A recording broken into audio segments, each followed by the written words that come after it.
Well, hello everyone. Georgia Ramblin' Man here.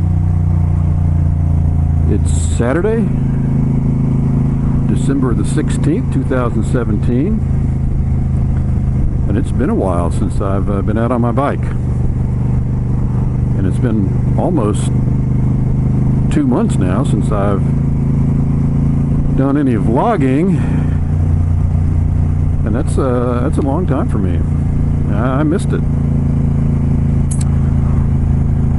But a lot of things going on last few months. As some of you know that are friends with on Facebook,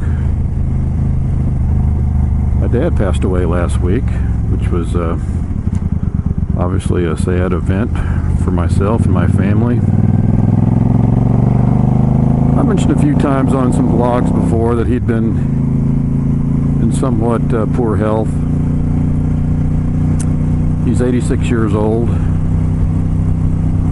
He was living up in Rome, Georgia, about an hour and a half from me. And right after Stoney and I did our ride through the North Carolina countryside back at the end of October, he had some surgery to remove a spot on his lung that turned out to be lung cancer. And he did okay the day after the surgery, and then he got pneumonia, which was a risk, especially for somebody of his age and the condition of his lungs. And he lost consciousness probably 2 days after the surgery in late October, and he really never regained consciousness. And in fact, eventually they had to put him on a ventilator and a feeding tube. And there would be some days we would go visit him and he would be somewhat alert and recognize you, and then there would be other days where he would not. And it went on for about 6 weeks like that.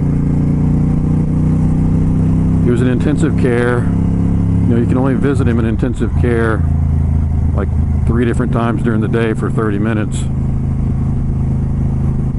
Pretty much every weekend, and even on the evenings if I had a chance, I was running up to Rome to see him, to also be with my mom and offer her all the support that I could.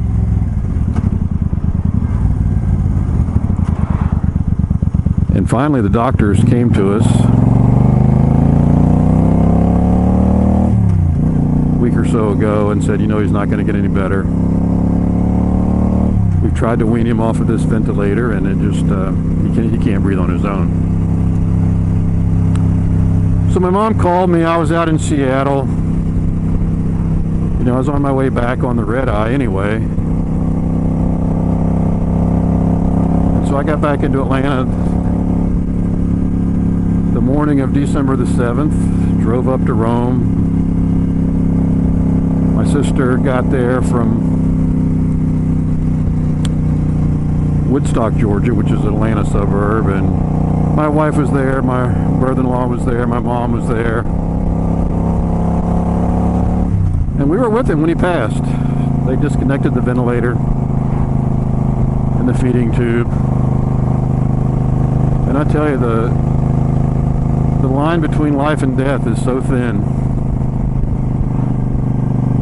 because when we all got there, he was still on the ventilator, and he was somewhat awake, and he recognized us, but he had told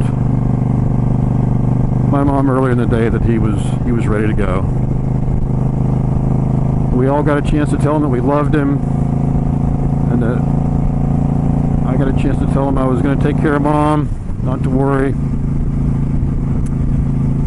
And we disconnected the ventilator, and he lived for about 30 minutes and just peacefully passed. So that was a very sad event. We had his funeral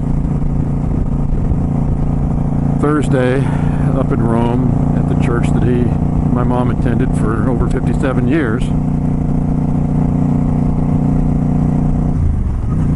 And he's going to be buried at the Georgia National Cemetery in Canton, Georgia, It's a veteran cemetery, 700 acres, beautiful place up on a mountaintop.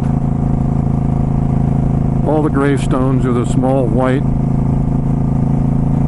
military gravestones that you see like at Arlington Cemetery. And this place looks like Arlington Cemetery. It's just a beautiful place. He's going to be buried Monday with full military honors. And the funeral was a great celebration of his life. You know, it was sad. My sister said a few words. I said a few words. And I tell you, I didn't know if I was going to be able to speak. But I did. Had a great service. Saw a lot of friends that I hadn't seen in a long time. A lot of kids I grew up with in the neighborhood were there. Just a wonderful day. Some cousins came in from Texas and Mississippi and Tennessee, and just a wonderful day. And Monday is going to be another emotional day, but it's going to be a wonderful service, I know, at the cemetery. So, you know, I've had like no free time whatsoever to ride the past couple of months. Weather hasn't been too bad, although the day after my father passed last week, we got like 6 inches of snow at our house in Atlanta. In fact, we were driving back from Rome to my house, and you know, the state of Georgia's only got one snowplow, and wherever you happen to be at in a snow, there's a good chance the snowplow's not going to be anywhere close to you. And it wasn't for us, and it was a little dicey getting back home. Luckily it was just snow, no ice. So we made it. Getting into our neighborhood's a little tough. I have some pretty steep hills in my neighborhood, and I've got front wheel drive on my wife's Toyota. It's not all wheel drive, and we made it, but it was a little dicey. But I haven't had a chance to ride and really hadn't thought about it too much, to be honest with you, with everything that's been going on. You know, I just say one thing to you guys who still have your mom and dad with you. You know, see them every chance you get. Tell them that you love them. And never take anything for granted. You know, my dad had a long and happy life. And like I said at his funeral, he was a wonderful role model for me as a kid growing up. And what a man should be, what a father should be, what a husband should be. He was just everything that I could ask for as far as a role model. And anything I ever needed, he was always there for me. And just one last thing about my dad before I move on. You know, I mentioned a blog a few months ago about this national anthem controversy, and one of the things I thought about is that we were gathered around his bedside last week. Was I was about 10 years old, baseball crazy kid. My dad was in the Air Force, and he was assigned to Otis Air Force Base, Massachusetts, out on Cape Cod. And I had never been to a Major League Baseball game. We'd been moving all over, and we just never were around any place that had any team. So, but I was crazy. I played on his little league team there on the base we were assigned to. And my dad came home one Friday, and he says, "Hey, Sunday, we're going to go to Boston. We're going to go to Fenway Park, and we're going to watch the Red Sox and the Minnesota Twins play baseball." And you cannot believe how excited I was. And my dad, always being the frugal guy he was, wore his uniform, and we went to the USO in downtown Boston, and they gave us free tickets right behind home plate in Fenway Park. I mean, you could not have been almost any closer to the field. Just great seats. And I'll never forget when they played the national anthem before the game. My dad stood at attention, and he saluted. And I was a 10-year-old kid, but I looked up at him with so much admiration and so much respect. And that's the way I've always felt about him.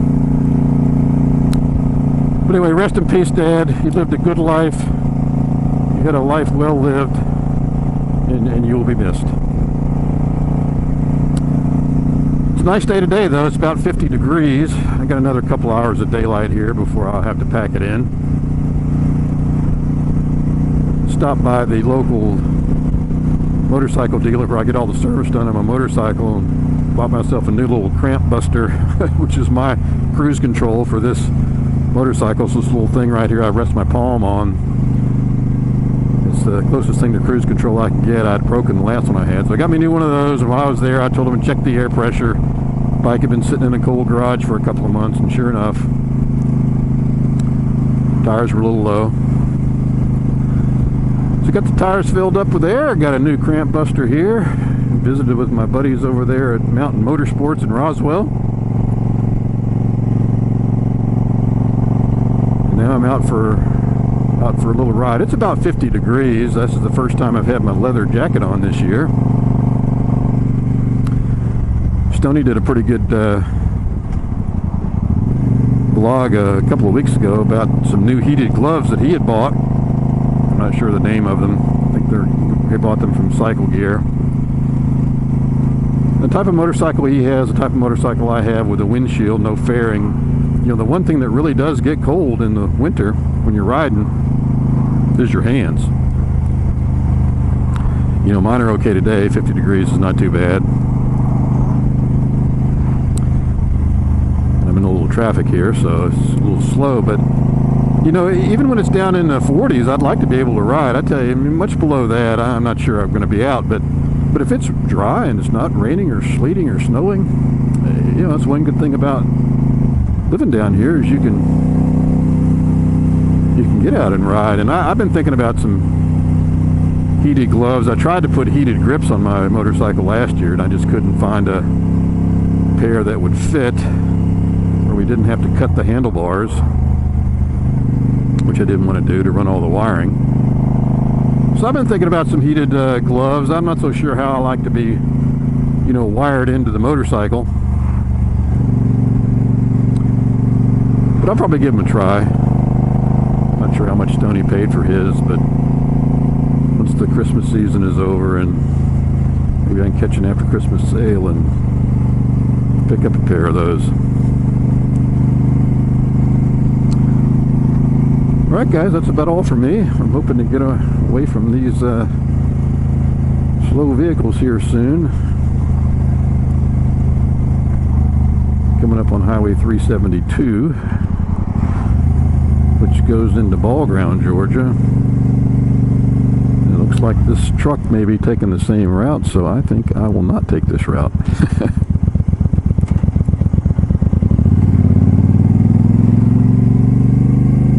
Go a different way. So hope everybody has a nice Christmas season. Get a chance to spend it with your family. I hope you guys up in the north are getting some last few rides in before you have to put your bikes up. You know, I saw where Bronco Ride had put on already created a Facebook page for our Hootenanny next year. July the 7th through the 14th, and I've already blocked it off on my calendar. Got a couple of things on it already that I've already moved. And this year I'm not going to let anything get in the way of that week, because I want to be there the whole time, not just a couple of days like it was this year. So I'm looking forward to that, looking forward to the plans that we're going to have and where we're going to go. It's going to be great fun, like it always is. So take care, everyone. Everybody ride safe. Have a good day. This is George, your Ramblin' Man. So long, everyone.